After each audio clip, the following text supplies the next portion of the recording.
안녕하세요, 갈티입니다. 앞에 보이는 이 녀석들은요, 제가 2차 부화한 녀석들이에요. 한 45일 전쯤에 부화를 해서 이렇게 육출을 하고 있는 녀석들인데요. 이 정도 컸으면 조금 더 큰 육축기로 가야 되는 게 맞아요. 하지만 제 농장에 있는 육축이 이거보다 좀 더 큰 육축에 이미 많은 숫자의 꺼벙이가 있어서 거기에 합사를 하게 되면 숫자가 너무 많아서 숫자가 많다 보면 분비물도 많이 싸겠죠. 아무리 통풍이 되더라도 분비물이 쌓이다 보면 가스가 차게 되기 마련이에요. 그래서 혹시 가스 장애로 해서 얘들이 좀 죽지 않을까라는 생각에 넣지를 못하고 있어요.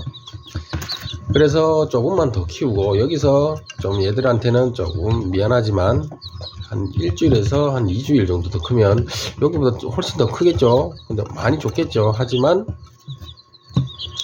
한 2주 정도는 더 키우고 농장에 있는 육축기로 옮길 생각입니다. 그때쯤 되면 1차 부화한 녀석들은 훨씬 더 크겠죠. 1차 2차 부화 기간이 한 열흘 정도 차이 나니까요. 그때쯤 되면 1차 부화한 녀석들이 어느 정도 장기와 까투리 형태를 갖춘 모습을 보일 거예요. 그때 기존에 있는 그 꽁들, 이 성조와 함께 풀어 놓을 생각입니다. 제가 꽁을 분양을 좀 많이 했는데, 종란하고 거벙이를 분양을 좀 많이 했어요. 하면서도 계속 부화를 해요. 왜냐면 꽁을 키워보신 분들은 알 거예요. 꽁알 이거 그 쪼매난 것을 먹어서 뭐 얼마나 배부르겠어요.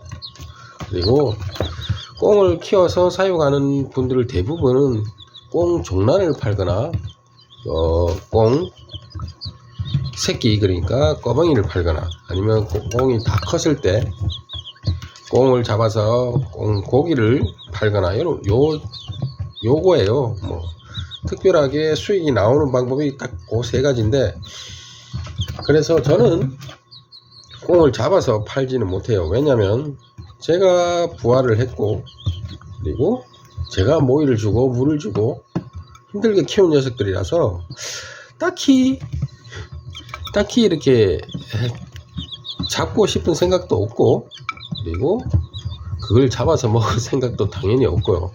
그래서 제가 꽁을 키우면서 주 소득원이라고 생각하는 것은 종란 판매와 그리고 꺼벙이 분양입니다.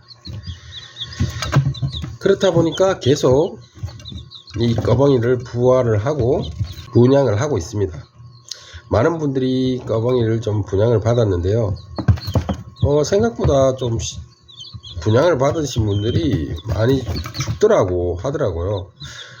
제가 뭐 다른 농장에는 어떻게 관리를 해서 육출을 하고 해서 분양을 하는지 모르겠지만, 저는 개인적으로 닭이든 기러기든 항생제를 투여를 하지 않습니다. 항생제를 투여를 안 하면 사람들이 그러죠. 야, 항생제를 투여를 해야지 생존율이 높지 않냐 라고 말씀을 합니다. 그리고 항생제를 투입 안 하는 이유는 너 어차피 고기 먹으려고 그러는 거 아니냐 라고 하지만은 그건 아니에요. 저는 제가 오랫동안 꽁 사육하고 닭을 사육하다 보니까 항생제를 먹인다고 해서 이 녀석들이 건강하게 오래 산다는 것은 아닌 것 같아요. 항생제보다 환경 조성이 가장 중요하다고 생각하기 때문에 그 환경을 맞춰주면 얘들이 생존에는 전혀 문제가 없고요. 그리고 도태되는 녀석들 있죠. 도태되는 녀석들, 그 녀석들은 항생제를 먹여도 죽어요. 그래서 제 개인적인 생각인데 굳이 항생제를 먹이지 않고 기르시는 게 나아요. 자연의 세계, 동물의 세계에서는 도태되는 녀석들은 어차피 죽습니다. 어차피 죽어요. 제가 아무리 머릿을 해도 죽어요. 뭐 어렸을 때 죽으면 마음이 좀 덜 쓰이겠지만 다 커서도 죽습니다. 다 큰 무리 중에서 약한 녀석은 분명히 도태를 되거든요. 그런 녀석들까지 커버해서 뭐 항생제를 투여하거나 뭐 영양제를 투입해서 이렇게 할 필요는 없을 것 같습니다. 물론 저 개인적인 생각입니다. 집에서 한두 마리 키우시는 분들은 저거는 좀 아니지 않냐 라고 생각하시겠지만, 저처럼 일주일에 한 번씩 부화기에 알을 넣는 사람은 그것까지 생각하면 골치가 아파져요. 그래서 고기까지만 합니다. 항생제는 투여하지 않고. 그래서 제한테 분양을 받으신 분들은, 죽는다고 하시는 분들은 환경적으로 문제가 있지, 얘들이 약한 개체가 아니에요. 약한 개체가 절대 아닙니다. 왜냐면 항생제하고 뭐 이런 걸 투여를 하지 않다 보니까 강한 녀석만, 정말 강한 녀석들만 제가 살아남았고 분양을 하는 거거든요. 그래서 죽었다고 하시는 분들은 솔직히 이해를 못 하겠어요. 어떻게 관리를 하시는지 모르겠지만, 이 정도 큰 녀석, 제가 앞에 보이는 녀석들은 한 40일에서 한 50일 가까이 된 녀석인데, 이런 녀석을 분양을 했는데 죽었다는 것은 분양 받은 분에게 책임을 넘기는 것처럼 보일지언정 저의 잘못은 아닌 것 같아요. 분명히 분양 받은 사람들의 잘못인 것 같습니다. 이 정도면 절대 죽지 않거든요. 그리고 오늘은 제가 영상을 킨 이유는요, 정말 예전에 그 쇼츠에도 한번 올렸고 영상에도 한번 올렸습니다. 꽁도 청란을 낳는다라는 주제하에 영상을 올렸는데요. 그 꽁이 부화를 했어요. 중간중간 영상을 찍지는 못했지만 제가 체크를 해놨어요.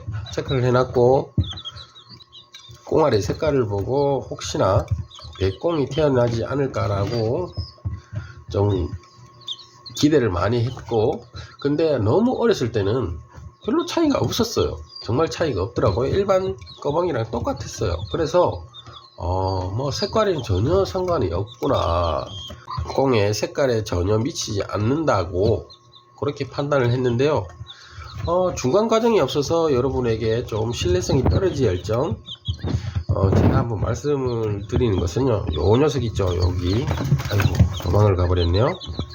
한 녀석이, 제가 체크를 해놓은 이 한 녀석이 청란에서 나온 녀석이거든요. 어디서 숨어서 잘 안 나오는데 잠시만요.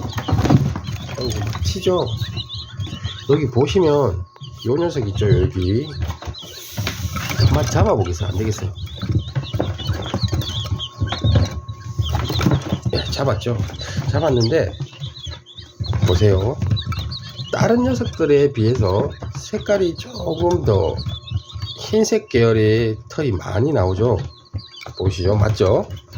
이 녀석이 전에 영상을 찍었던 청란에 태어난 녀석입니다. 청란에서 태어난 녀석이거든요. 전체적으로 하얀 꺼벙이가 아니고요, 약간 하얀 색깔이 많은 꺼벙입니다. 그래서 이 녀석이 조금 더 크면서 색이 하얀색으로 변하지 않을까라는 저의 큰 기대가 없지 않아 있긴 있습니다. 보세요. 이 녀석들은 전형적인 꺼벙이 색깔이죠. 꽁의 색깔이죠. 반면에 요 녀석, 제 바로 앞에 있는 화면에 있는 흰색이 많이 보이죠. 그래서 이 녀석이 조금 더 크면서 털갈이를 하고 그러면 하얀색의 백꽁이 되지 않을까라는 기대가 점점 커지고 있어요. 조금 더 안타깝지만 제가 이 녀석 꽁 부화할 때부터 영상을 계속 찍었으면 여러분에게 신뢰를 좀 더 얻고 공감을 얻었을 텐데, 처음에 좀 전에도 말씀드렸지만 처음에 태어났을 때는 그냥 일반 꺼벙이랑 똑같았어요. 정말 똑같았어요. 그래서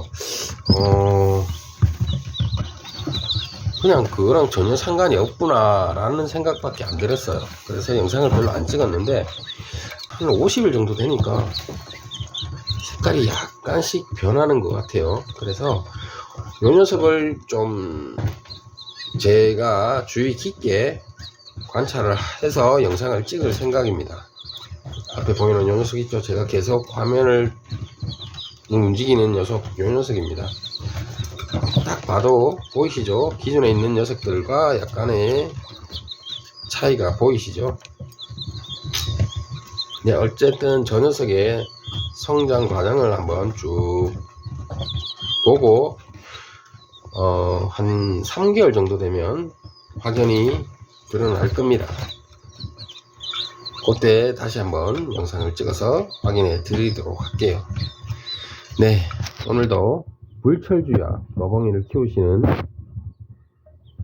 농가분, 그리고 저한테 꽁이나 종란을 받아서 부화를 해서 거봉이를 키우시는 분들 모두 화이팅 하시고요. 꼭 성조가 되어서 내년에 알을 낳는 멋진 까투리와 장기가 되도록 기원하겠습니다. 네, 오늘도 즐겁고 힘찬 하루 되십시오. 감사합니다. 글태였습니다.